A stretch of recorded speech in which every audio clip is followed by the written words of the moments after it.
Mi vecino taló dos de mis árboles y le cayó una multa de $200,000.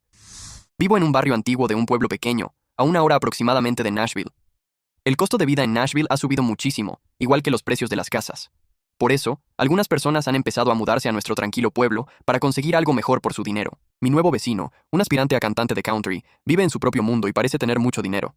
Nuestras casas están bastante juntas. El futuro Johnny Cash construyó hace poco un porche en la parte delantera de su casa con chimenea, luces y toda esa basura. La única fuente de su dolor era que en mi terreno crecían dos viejos robles que, justo en las horas más importantes, daban sombra a su terraza. Ya me había pedido que los talara, incluso se ofreció a pagar, pero me negué. Cuando volví de vacaciones la semana pasada, me recibieron dos tocones, el césped destrozado y una carta avisando que debía esperar una transferencia por Venmo, una aplicación de pagos móviles, de $2,000. Sé que los árboles aquí son valiosos, pero no creo que esta información sea de conocimiento general para todos los abogados. ¿Qué debería discutir en mi reunión con el abogado para buscar una indemnización punitiva? Cuando pedí consejo, la gente me dejó varias cosas muy claras. Lo principal era que, además de buscar un abogado que supiera al menos un poco sobre derecho de árboles, necesitaba contactar urgentemente a un arboricultor para que hiciera una evaluación adecuada del valor de esos robles. Muchos estaban ansiosos por ver cuántos ceros iba a tener esa evaluación y me pedían que publicara actualizaciones constantemente. También me advirtieron que mantuviera los pies en la tierra.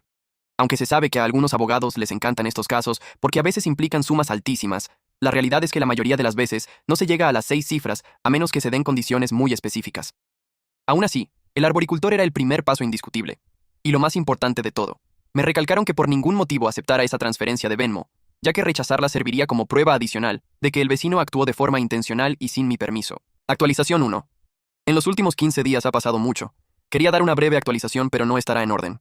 Gracias por todos los excelentes consejos. Lo primero que hice fue borrar Venmo, escaneé y guardé todas las cartas que dejó en mi buzón, aquellas en las que ofrecía pagar por la tala de los árboles y la carta con la oferta de $2,000, y llamé a un representante del municipio para confirmar que los tocones realmente están en mi propiedad, pero antes de la inspección del terreno, quería aprovechar la oportunidad para alabar a mi abogado. Fui a Nashville y me reuní con un verdadero tiburón despiadado. Le expuse rápidamente el asunto y dijo que debíamos esperar para presentar una demanda penal hasta que se confirmara sin lugar a dudas que los tocones están en mi tierra. Luego vino a verme un topógrafo, y aquí la historia se puso especialmente interesante. Mientras él hacía las mediciones, mi vecino salió y preguntó cuándo iba a aceptar el pago. Respondí secamente que aún no estaba listo, después de lo cual se enfureció, me acusó de ser un vecino de mierda y de no querer ayudar a su casa. Luego declaró que tenía derecho a talar los árboles, a lo que el topógrafo confirmó mis sospechas y dijo que no. Los tocones están en mi terreno. Podría haber recortado las ramas si eran demasiado largas, pero no talar los árboles. Se fue furioso. Ahora estoy esperando al miércoles, cuando vendrá un arboricultor certificado a decir el valor de los árboles. De nuevo, gracias por la ayuda. Actualización 2. Disculpen la demora forzada con la actualización. Al final lo entenderán todo. El arboricultor vino a mi casa el miércoles pasado. Antes de conocerlo a él y toda esta mierda, daba por sentados a los árboles. Simplemente suponía que plantas una semilla, crece, la cortas, haces algo con la madera y el proceso se repite. Pues no. Este místico sacerdote de la naturaleza me iluminó. Los árboles son mucho más complejos. Necesitan años para echar raíces. Algunos árboles necesitan más tierra y espacio. Algunos simplemente no pueden crecer en áreas residenciales, donde ya hay infraestructura. Y además de los árboles se obtienen troncos de diferente calidad de chapa. El roble blanco, como resultó, es un árbol extremadamente demandado para chapa de madera. Se usa para muebles y toda clase de cosas de madera. Y como dijo este hombre mágico de los árboles, es increíblemente difícil cultivarlo en áreas residenciales. Sus raíces no le permiten crecer normalmente en zonas urbanizadas y no soporta la contaminación urbana. El punto es que si te talan dos robles blancos con calidad de chapa en tu jardín, son irreemplazables. Los nuevos nunca volverán a crecer a ese tamaño centenario. Por eso, el hombre de los árboles, Dios del dinero, declaró que la compensación base es de $1,000 por año por cada árbol. Mi abogado tiburón olió la sangre en el agua y quería asegurarse de que nada de lo que yo publicara pusiera en peligro nuestro caso de árboles de $200,000. Así que primero quería verificar todo. El verdadero drama estalló un par de semanas después, cuando mi vecino recibió la notificación oficial de la demanda. Si antes se paseaba por el jardín con aires de grandeza, creyéndose la próxima superestrella del country, ese día parecía que había visto a la muerte. Lo observé desde mi ventana mientras leía los papeles. Literalmente tuvo que sentarse de golpe en los escalones de su estúpido porche nuevo. De pronto, los $2,000 que me había mandado por Venmo parecían un mal chiste comparados con la cifra de 6 ceros que mi abogado le estaba exigiendo. Esa misma tarde, toda su actitud arrogante desapareció por completo. Vino a tocar a mi puerta desesperado, sudando frío y con un discurso ensayado sobre cómo todo había sido un terrible malentendido de comunicación. Hasta trajo a su novia, que se quedó a un lado con los brazos cruzados intentando dar lástima. Me suplicó que retiráramos la demanda y ofreció contratar a sus propios paisajistas para plantarme unos pinos de crecimiento rápido y dejar el jardín mucho más bonito que antes. Simplemente lo miré, le dije que hablara con mi abogado y le cerré la puerta en la cara.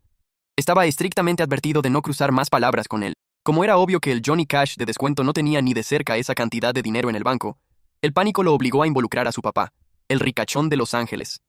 Durante un mes entero, los abogados del papá intentaron intimidarnos. Nos enviaban correos interminables llenos de amenazas legales vacías, buscando cualquier excusa para librarse del problema o rebajar el precio a un par de miles de dólares. Pero mi abogado no es un tiburón por nada. Simplemente les reenvió el reporte del topógrafo, las fotos de los tocones, el peritaje del dios de los árboles y la captura de pantalla de su pago de Venmo que demostraba la culpa. Estaban acorralados contra las cuerdas y lo sabían. Actualización 3. Un año después. Hace un año escribí en este foro después de que mi vecino, un aspirante a cantante de country, decidiera talar los árboles de mi terreno para que su porche tuviera más sol. El arboricultor evaluó los árboles en un total de $200,000. Acepté un pago en efectivo de $190,000. Pagó su papito desde Los Ángeles, a donde supongo regresó. Y quería compartir con ustedes las buenas noticias. Me voy con una suma agradable en el bolsillo, mi abogado con unos honorarios excelentes, y mi patio ahora está adornado por 2 nuevos retoños. Mi abogado pensó en ir contra la empresa de jardinería, pero una rápida consulta judicial mostró que en el mejor de los casos habríamos obtenido algún mísero embargo de sueldo. Y bueno, ya que, aún hoy me sigo preguntando, ¿ustedes creen que es normal que se pague una multa de $200,000 por 2 robles blancos? Aunque salí ganando, a veces todavía me parece una locura desproporcionada. Claro, si lo analizas como lo hizo el arboricultor, considerando que se necesitan 100 años para que crezcan y la enorme cantidad de problemas que hay para cultivarlos, entonces la cifra tiene todo el sentido del mundo. Pero de todos modos, simplemente no me cabe en la cabeza cómo 2 árboles pueden llegar a costar esa cantidad de dinero. Con lo que vale un solo árbol aquí te podrías comprar un departamento. En fin, me encantaría saber qué opinan ustedes sobre todo esto. ¿Creen que el precio fue justo o el papá de mi vecino pagó la novatada? Los leo en los comentarios. Actualización 4. 6 meses después del pago. Pensé que ya había cerrado este capítulo, pero el universo tiene un sentido del humor maravilloso y no podía guardarme este chisme. Como recordarán, el papá de mi ex vecino pagó los $190,000 y el Johnny Cash empacó sus cosas de regreso a Los Ángeles. Bueno, la historia tuvo unas cuantas réplicas. Primero, la casa de al lado. Resulta que después de soltar casi $200,000 por la rabieta de su hijo, el papá de Los Ángeles le cortó el grifo financiero por completo. La casa se puso a la venta casi de inmediato, pero a un precio absurdo para intentar recuperar el dinero perdido. Nadie la compró. Estuvo vacía meses, el césped creció hasta las rodillas, y ese estúpido porche nuevo por el que empezó todo este infierno empezó a llenarse de hojas muertas y telarañas. Al final, el banco intervino, y la casa se vendió hace unas semanas por mucho menos de lo que él pagó originalmente. Mis nuevos vecinos son una pareja mayor, súper tranquilos, a los que les encantan mis nuevos retoños de roble. Pero aquí viene la mejor parte. ¿Se acuerdan de la empresa de jardinería que taló mis árboles? Como mencioné, mi abogado y yo decidimos no demandarlos porque estaban prácticamente en la quiebra, pues resulta que mi ex vecino nunca les pagó por el trabajo de talar los árboles. Como el tipo huyó a California, dejó a los jardineros con la factura al aire. El dueño de la empresa de jardinería vino a tocar a mi puerta el mes pasado, súper avergonzado. Me explicó que el vecino les había jurado que los árboles eran suyos y que tenía todos los permisos. Me preguntó si de casualidad yo tenía documentos del juicio que probaran la mala fe del vecino, para que ellos pudieran demandarlo en la corte de reclamos menores. Llamé a mi abogado tiburón, le conté la ironía de la situación, y casi pude escuchar su sonrisa maquiavélica por el teléfono.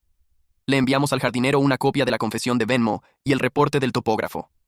Ahora el aspirante a cantante está siendo demandado desde Tennessee hasta California por la misma gente que contrató para arruinar mi patio. Y para poner la cereza en el pastel, un amigo del pueblo que seguía todo este drama me mandó un enlace de Spotify la semana pasada. El vecino sacó un EP independiente. Una de las canciones es una balada acústica tristísima sobre un hombre de campo al que la ciudad y los vecinos codiciosos le cortaron las alas y le taparon el sol. Es, sin exagerar, la peor canción que he escuchado en mi vida. A veces salgo a mi patio con mi taza de café, miro mis 2 pequeños retoños de roble financiados por su papá, pongo esa pésima canción en mi teléfono y simplemente disfruto de la paz de la naturaleza. Gracias de nuevo a todos los que me aconsejaron desde el día 1. El sistema funciona, amigos. Historia 2. El mes pasado un amigo intentó cruzar un río en auto conmigo adentro. Salté, y ahora recibí una carta de su abogado exigiendo una compensación por daños. A principios de noviembre, mi amigo y yo, llamémoslo Aarón, porque realmente se llama Aarón, y creo que se está portando como un idiota. Después del trabajo fuimos a buscar unos repuestos de auto que compró en eBay. Para llegar al lugar, tuvimos que ir por caminos rurales. Recogimos las piezas y al principio todo estaba normal. Ese día había estado lloviendo mediodía, pero cuando estábamos cargando las piezas la lluvia arreció. Llegamos a un dique por el que habíamos pasado hacía apenas una hora, pero ahora estaba cubierto de agua por aproximadamente medio metro. Y nos detuvimos. Yo tenía el GPS y sabía que podíamos dar la vuelta e ir por un desvío mucho más largo, aunque la carretera estaba literalmente al otro lado del dique. De ninguna manera quería pasar por el agua, porque hace 20 años ya había estado en una situación similar en un dique, pero con menos nivel de agua. Y esa vez mi auto fue arrastrado al río. No perdí ese auto, pero fue uno de los momentos más aterradores de mi vida. Dije que teníamos que dar la vuelta e ir por un desvío de unos 10 kilómetros por un puente sobre el mismo río. Pero Aarón decidió seguir y empezó a avanzar, y yo entré en pánico y salté del auto de inmediato. Había mucha más agua ahí que la vez que casi me muero. Me bajé mucho antes de que el auto entrara al agua, así que no dejé que el agua entrara a la cabina por si acaso. Y Aarón ni siquiera llegó a la mitad. La corriente empujó el auto por el borde, lo volcó por completo y finalmente se detuvo con las ruedas hacia arriba en la orilla, 50 metros río abajo. Tuvo muchísima suerte de no ahogarse. Bajé corriendo y lo ayudé a salir. Inmediatamente después de eso se volvió agresivo y conflictivo, declarando que con mi peso en el auto habría cruzado. Sí, peso más de 130 kilos. Pero su auto, una camioneta Commodore, pesa unos 1.650 kilos, más un par de decenas de kilos de piezas de eBay en el maletero, así que dudo que yo hubiera hecho alguna diferencia. Pedimos ayuda. El nivel del agua bajó en una hora y pudimos cruzar el dique a pie. Desde entonces no hemos hablado, y él me evitaba en los lugares a los que solíamos ir. Pero el viernes recibí una carta de un abogado que realmente trabaja en nuestra ciudad. Aunque por el estilo suena como si la hubiera escrito mi propio amigo. En la carta exige $50,000 por el auto y daños personales, porque supuestamente hice que el auto fuera inseguro al salir de él. Era un Commodore de 1997, que en su mejor día habría costado como máximo $1,500. Alguien, tranquilíceme. No estoy obligado a quedarme en el auto de alguien cuando la persona hace una estupidez obvia, ¿verdad? Comentarios. A ver, ¿cómo lo entiendo? Tu amigo quiere cruzar una carretera inundada por el río. Tú dices que es una mala idea. Él dice, no, viejo, yo voy. Tú sales del auto temiendo por tu seguridad. Tu amigo sigue y el auto es arrastrado. Tu amigo te culpa porque supuestamente 130 kilos podrían haberlo sostenido. Sí, eso suena como una total mierda. No creo que seas responsable de nada, pero de todos modos yo consultaría con un abogado sobre esta situación. Estabas en peligro inminente y actuaste para garantizar tu propia seguridad. No hay nada incorrecto en eso. Sin embargo, no deberías reenviar las respuestas de aquí y mostrarle lo que la gente escribe sobre ti. Por varias razones esto podría jugar en tu contra o incluso comprometerte. Autor. Sí, fue exactamente así. No le diré nada sobre esta publicación. Tú, probablemente, ya ex amigo es un idiota. ¿No vio los anuncios? Si la carretera está inundada, olvídalo. Los que la policía de tránsito pasa cada vez que llueve fuerte.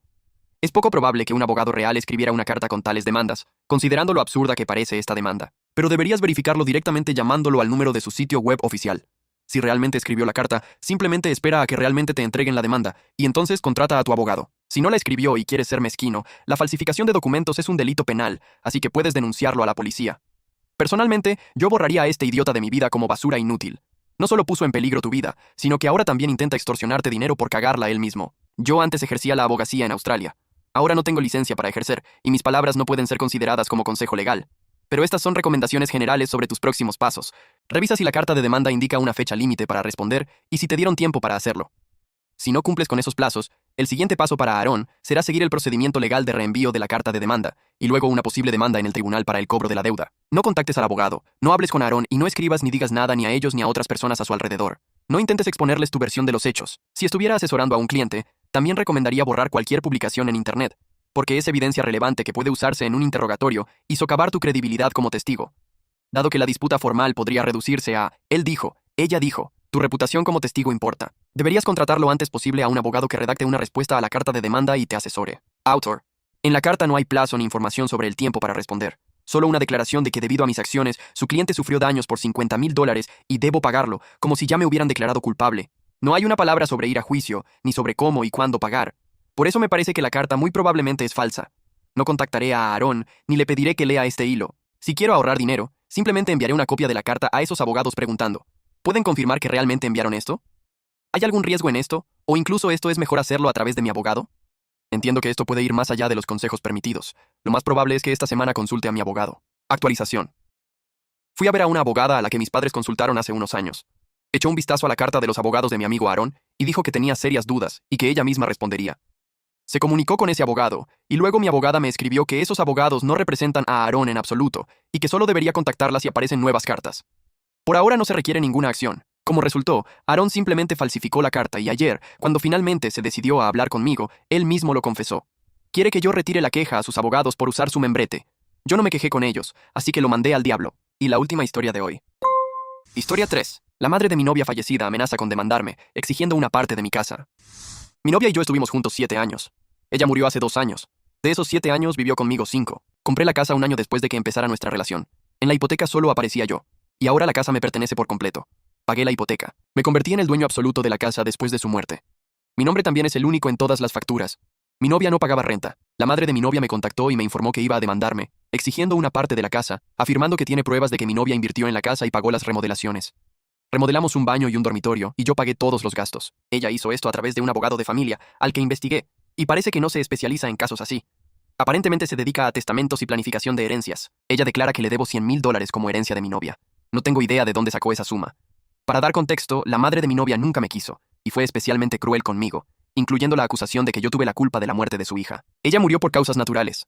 No he hablado con ella desde que dijo eso, que fue poco después del funeral. La madre fue la albacea del testamento de mi novia. El resto de la familia de mi novia, incluyendo a su padre y hermanos, siempre me han apoyado y condenan su comportamiento. Básicamente, quiero entender si debería siquiera preocuparme por esto, y qué preguntas necesito hacerle al abogado cuando me reúna con él el lunes. Mi nombre aparece absolutamente en todas partes. Ni siquiera puedo encontrar ningún recibo o documento con su nombre. El hecho de que la carta viniera a través de un abogado real me asustó un poco. Recibí la notificación ayer. Gracias por su tiempo. Editado. Gracias a todos los que respondieron a mis preguntas para aclarar algunos puntos. No. Su nombre nunca apareció en el título de propiedad de la casa. Y no teníamos cuentas bancarias conjuntas. Yo pagaba todo desde mis cuentas, la hipoteca, la remodelación, todo. Ella nunca participó financieramente. Comentario. ¿Estaba la novia en el título de propiedad de la casa? ¿Tenía un testamento? ¿Quién era el beneficiario de su herencia? Autor. Soy el único que aparece en el título de propiedad. Tenía un testamento y según él, todo pasaba a sus padres. Si tu novia nunca estuvo en el título de propiedad y no existía un acuerdo por escrito o una contribución financiera documentada a la propiedad, no tiene ninguna base legal para reclamar una parte de tu casa.